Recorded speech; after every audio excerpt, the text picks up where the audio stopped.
Acción, tu revista mensual de cine y series, con los mejores estrenos de cine, fichas y reportajes coleccionables, series de televisión y 8 pósters todos los meses.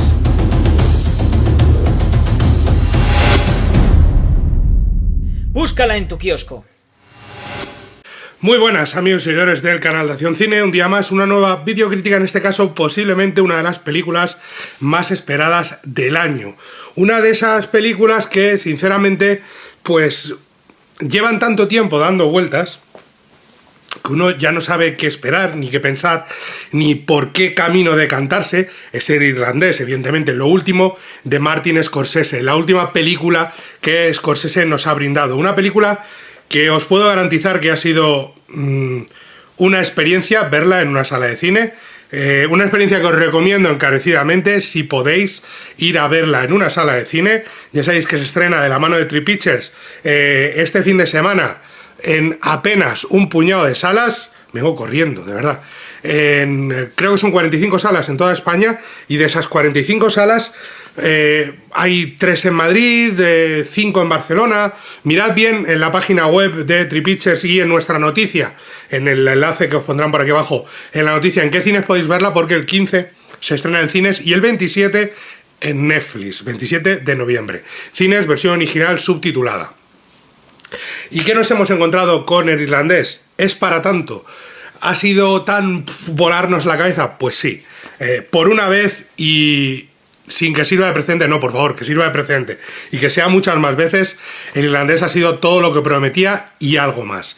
El irlandés ha sido una de las mejores, y es una de las mejores películas del año, pero es más, es uno de los mejores trabajos de Scorsese, es uno de los mejores Scorsese. Para mí, el irlandés es mejor que uno de los nuestros, y me recuerda al Scorsese más de Malas Calles. Tiene más que ver con Malas Calles, sobre todo en su brutal sentido del humor, que con uno de los nuestros o con Casino. Aunque tiene guiños a Casino, guiños a uno de los nuestros, tiene un guiño brutal a JFK, que hablaremos ahora en un momento en spoilers, a la película de Oliver Stone. Scorsese ha recuperado a un trío ganador, como no podía ser de otra forma, como es Robert De Niro, Al Pacino y Joe Pesci. Recuperado porque Joe Pesci estaba retirado y le han convencido para volver, gracias a Dios. Sin él la película no sería lo que es. Y además lo hace de la mano de uno de los guionistas más brillantes que tiene Hollywood, que es Steven Sailand, que es el guionista, sin ir más lejos, de La Lista de Schindler, para que nos hagamos una idea. Es una película de 3 horas y media, pero es una película de 3 horas y media que te coge por la solapa y no te suelta hasta el final, no te deja respirar.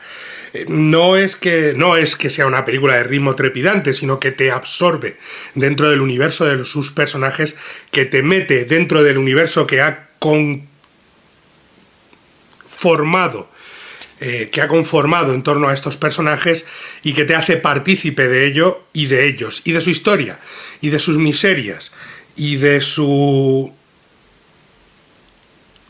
triste forma de enfocar el mundo. Es una película sobre el crimen organizado, sí, pero en realidad es una película sobre la lealtad y sobre lo que supone para un hombre encontrar lealtad en un mundo que no la tiene, que supuestamente la tiene, pero no la tiene. Y el plano, uno de los últimos planos de la película lo define, de verdad. Ahora hablamos en spoilers. Decía que es una película, perdón, que le doy a esto, que llevamos mucho tiempo hablando de ella, porque desde que se vio en el Festival de Cine de Nueva York han pasado 2 meses y la ha visto un montonazo de gente, y todavía no la habíamos visto la prensa en España, o gran parte de la prensa. Por fin la hemos podido disfrutar, por fin la hemos podido ver en pantalla grande, y por fin hemos podido percibir todo lo que Scorsese quería contarnos en este relato épico que abarca un enorme espacio de tiempo. De hecho, hay momentos en la Segunda Guerra Mundial que se han visto ya en fotos y en el tráiler, y nos lleva pues casi hasta el presente con el personaje protagonista. Dudas que han surgido y que le han surgido a la gente: el rejuvenecimiento facial de los actores. Funciona muy bien, Pero sí es verdad que cuesta mucho la primera vez que ves a Robert De Niro no decir, coño, eso es un muñeco. De hecho, parece un muñeco de un videojuego. Luego, enseguida te acostumbras y vas percibiendo y vas diciendo, vale, no es eso. También tiene que ver con el uso de lentillas para los ojos del personaje, porque el personaje tiene los ojos de un color muy característico, este Frank Sheeran, este irlandés, y es necesario el uso de lentillas, con lo cual ese cambio de look choca al principio, pero enseguida nos hacemos a él. Choca menos a mí me ha chocado menos en Joe Pesci y en Al Pacino. Sí me ha hecho preguntarme por qué no han cogido un actor más joven. Por ejemplo, lo hemos dicho más de una vez, John Bernthal sería un perfecto Robert De Niro de joven. Ya hizo de su hijo en aquella de boxeo con Stallone y no pasó nada. Quiero decir que había soluciones, pero entiendo por qué querían que la evolución fuera del personaje completo, de ese crecimiento, de ese viaje del personaje, de cómo empieza siendo un camionero que reparte carne y cómo poco a poco va metiéndose en los tejemanejes de la mafia y hasta ese he oído que pinta casas. Sí, y también hago mi propia carpintería, que era la forma de decir he oído que limpia, que he oído que mata por contrato, que es un asesino a sueldo, y sí, y además recojo lo que dejo. Estaba muy bien planteado y muy bien pensado. Ese sentido del humor de esa frase es elemental para entender la película, que tiene un tono muy socarrón, muy sarcástico y de mucha carcajada. Y te estás riendo de cosas que no debes porque es humor sarcástico y negro, pero te ríes. Y te va llevando a través de ese humor, que es muy malas calles, te va llevando a descubrir cada vez un poquito más cómo son cada uno de estos personajes protagonistas. Si tengo que ponerle un pero a la película, el único, que para mí es una película de 5 estrellas, solo tiene 2 peros, y es que creo que hay un montaje de 5 horas por ahí rondando, y estoy convencido de ello. ¿Por qué? Porque hay personajes que salen muy poco y actores... Harvey Keitel, para lo que sale, no... O sea, es decir, chico, tiene que haber más de Harvey Keitel. Y pasa con algún actor más, créanme. Pero los 3 protagonistas, el protagonismo está evidentemente Robert De Niro, que está chapó, está de Oscar, aunque posiblemente este año no sea el suyo, porque está el amigo Joaquín Phoenix. Lo curioso va a ser que la productora de esta película, la productora de Scorsese, es la productora también de Joker, con lo cual puede estar nominada o ganar por cualquiera de las dos. Sería merecidísimo. De hecho, no se me ocurre mejor película para ganar el Oscar que no sea esta o Joker. No hay más candidatas por el momento. Pero la historia de estos 3 personajes, el protagonista evidentemente es Robert De Niro, pivotan en torno a Robert De Niro, es también la historia de la América, que esa es la grandeza de la película, cómo te va contando a través de esta historia de mafia, de lealtad, de amistad, de familia, de sentimiento de pertenencia a algo, porque él es un irlandés que acaba trabajando para la mafia italiana, cómo va creciendo a través de la historia de Estados Unidos en los 50, los 60 y los 70. Y lo hace es que no juega en ningún momento a ser obvia. Es muy sutil con lo que cuenta. O sea, lo que pasa con Kennedy pasa de fondo, pero hay que tener en cuenta que uno de los personajes protagonistas es Jimmy Hoffa, que la película revela lo que pasó con él, supuestamente. Hay que tener en cuenta que se habla mucho de la importancia de la mafia en la administración de los Kennedy. Todo eso, hay muchos personajes, todos son personajes reales, personajes de la mafia muy conocidos, y la película tiene una forma muy graciosa de presentarlo, muy muy graciosa, muy negra pero muy graciosa, que es no sé quién, el tal, está el Navajas, el Rata, el Susurros, todos, y viene cuándo fue asesinado y de qué forma, o sea, y todos los personajes te pone asesinado, todos los que te van presentando asesinado, 8 tiros en la cabeza en no sé dónde, le voló el Porsche, estalló su Porsche en 1981, así, todos, dejándote claro que al final a todos les alcanza la justicia, entre ellos. La mafia es lo que tiene, y lo hace sin complejos además la película, sin y me gustaría hablar de ello más en profundidad, pero lo haré en spoilers. Lo hace sin sentirse culpable de lo que está contando y sin sentirse culpable de lo que es parte. La película es parte de una gran historia de América, pero lo hace a través de una historia pequeña de mafia y no siente ningún tipo de reparo ni ningún tipo de... No hay culpa, no hay sentimiento de culpa, y en los personajes tampoco hay ese sentimiento de culpa, que sí era parte de uno de los nuestros, si lo recuerdan, y que sí tenía cierto momento en Casino, a partir del tema de lo del coche, ¿se acuerdan? Pues de eso. Hay un momento, nada más, al poco de empezar la película, hay un detalle, hay una charla entre Harvey Keitel, Joe Pesci y Robert De Niro. Y en ese momento es cuando te das cuenta de dónde estás metido de verdad. Porque hasta ese momento estás diciendo, vale, me mola este rollo, me gusta lo que estoy viendo, visualmente es una pasada, cómo utiliza los espacios reducidos, cómo acorta los espacios entre actores, cómo usa la fotografía, cómo usa los colores y los efectos visuales para rejuvenecer a De Niro. Vean todo el tema del camión de cargar carne, pero hay ese momento, esa escena entre ellos tres, en el que dices, vale, estoy viendo algo grande. Estoy viendo algo muy grande y de aquí no me despegan ni con agua caliente. Ni para ir al baño, ni para lo que sea. Yo de aquí no me muevo hasta que estas 3 horas y media pasen. Y entonces llega y aparece el personaje de Pacino y empieza a ver continuamente la relación del personaje de Pacino, de Jimmy Hoffa, con Frank Sheeran y con Joe Pesci. Esos cruces entre los tres, que son la salsa, pero que vienen acompañados de muchos desarrollos de personajes que también aportan muchísimo a la historia y a esa sensación de que estamos viendo 2 historias en una. El viaje de un grupo, de una civilización, el viaje histórico de Estados Unidos en los 50, 60 y 70, junto al viaje personal de Frank Sheeran trabajando como sicario para la mafia italiana, pero al mismo tiempo entendiendo el concepto de lealtad como ninguno, que es como lo entiende la mafia, la mayor parte. La película, ya os digo, me tiene fascinado y es una película que quiero volver a ver, me gustaría poder volver a ver en cine.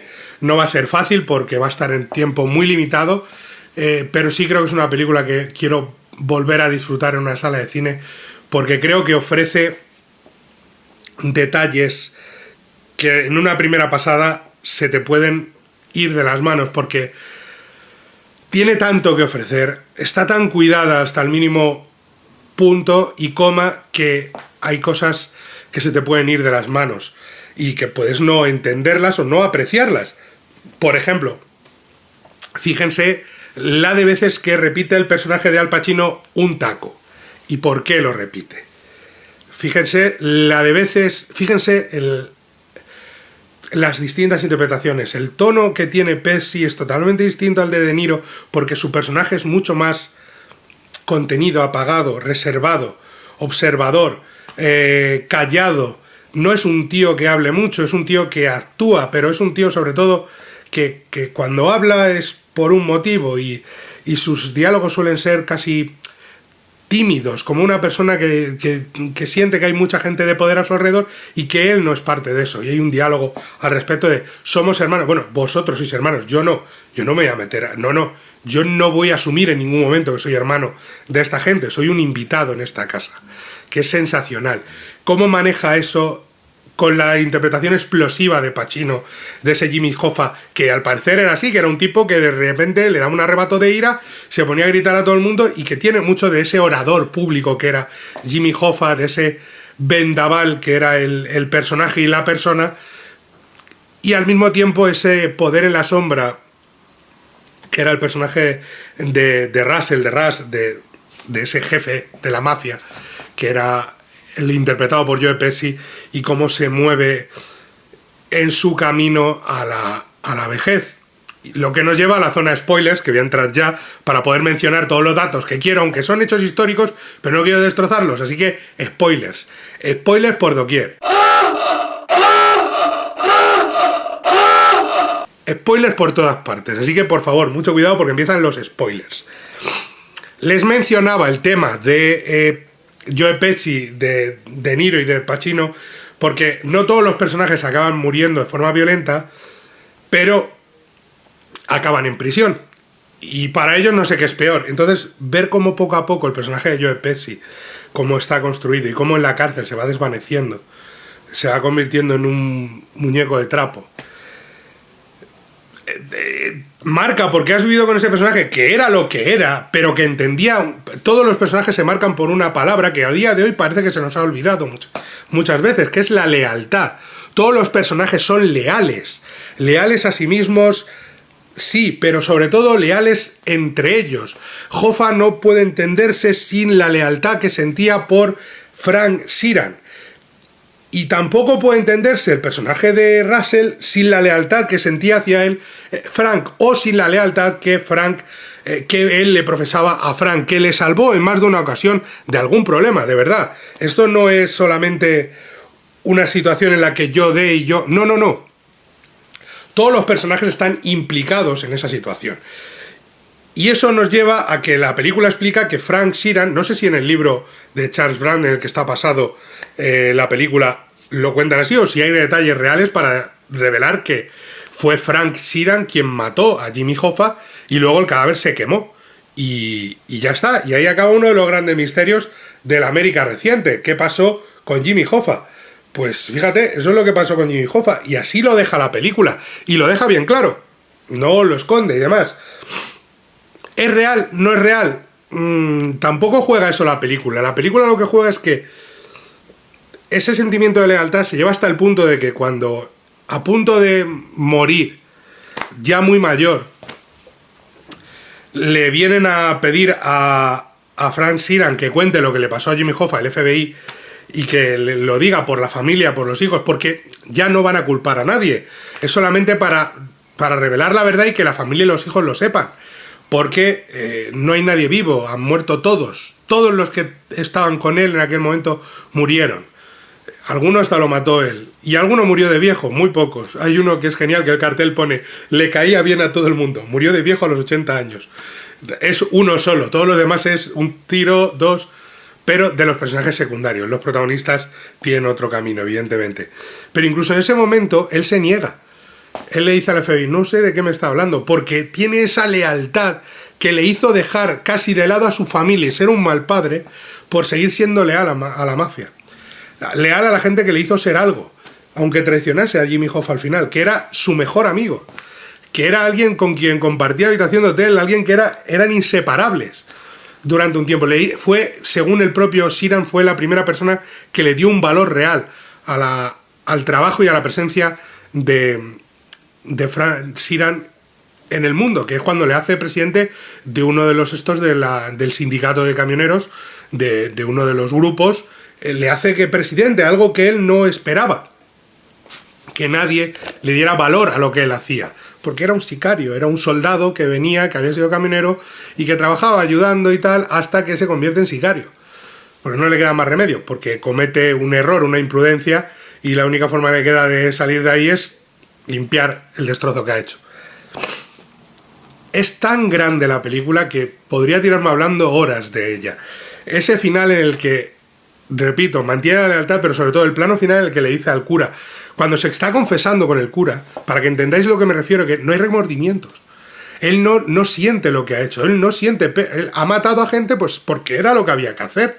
Y si no lo mataba él, lo mataría otro, y si no, y había que dar de comer a su familia, y si no, le podían matar a él, porque era lo que había, no siente. Pero ¿y la familia y tal? No siento remordimientos. No siento lástima, no me siento culpable. Siento culpa de haber perdido a mi familia por el camino, de haber sido un mal padre. Y eso es terrible. O sea, lo que marca es decir, este personaje eran todos, eran lo que eran. Muy importante, y la imagen de la religión también ahí, hacia el final de la película. Los bautizos continuos que aparecen y las bodas. Y luego ese momento al final cuando le dice al cura, cuando vuelve a confesarle, le dice al cura: deje la puerta entreabierta. No me gusta que esté la puerta cerrada. Déjala un poco entreabierta. Es esa costumbre de si viene alguien lo veo venir. O sea, es tan gráfico lo que te está contando de este hombre que dices tú: pero si ya no queda nadie, Frank, nadie va a venir a buscarte. no queda nadie a quien proteger, no queda nadie a quien salvaguardar. La gente con la que trabajaste, eres el último de tu especie. Da igual, los hábitos tardan en morir. All habits die hard, ¿no? Pues es lo que le sucede. Y es tan brillantemente presentado todo que uno solo puede quitarse el sombrero, aplaudir y decir, acabo de disfrutar de 3 horas y media de puro cine. Estamos ante uno de los mejores trabajos de Scorsese. Ya os digo que estamos hablando de nivel silencio. El tiempo y la perspectiva nos dirá hasta qué punto es mejor o peor. A mí me parece mejor que Casino, mucho. Me parece, por ejemplo, hay un guiño, lo comentaba antes, hay guiños a Casino, todo el tema de Las Vegas, hay guiños a uno de los nuestros, hay un plano secuencia precioso que ya veréis, pero sobre todo hay guiños a otras películas. Y hay uno maravilloso a JFK con todo el tema de Bahía de Cochinos, la mafia metida en lo de Bahía de Cochinos, en el que aparece el personaje que Joe Pesci interpretaba en JFK, el de las cejas pintadas y tal, aparece Ferry y aparece en la película con otro actor, evidentemente, pero hay ese cruce de decir, esto está pasando en el mismo universo porque pasó en la realidad. Y este personaje, Joe Pesci lo interpretó en el año 91-90 en JFK. Qué casualidad y qué mezcla.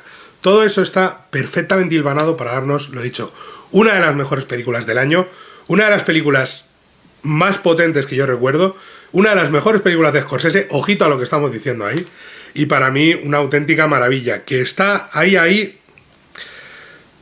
Creo que el Joker es un pelín más transgresora y por eso le gana por media cabeza. Creo que todavía es más gamberra, más salvaje, pero esta, como la violencia, cómo la enfoca, todo. Creo que es para quitarse el sombrero y decir, chapó, una obra de arte. 3 horas y media que se pasan volando, id a verla, os recomiendo que incluso al cine. Y ya sabéis, darle al like, suscribiros, contadnos lo que queráis y nos vemos en la próxima. Leed la revista, que es lo más importante. Hasta pronto. Acción, tu revista mensual de cine y series, con los mejores estrenos de cine, fichas y reportajes coleccionables, series de televisión y 8 pósters todos los meses.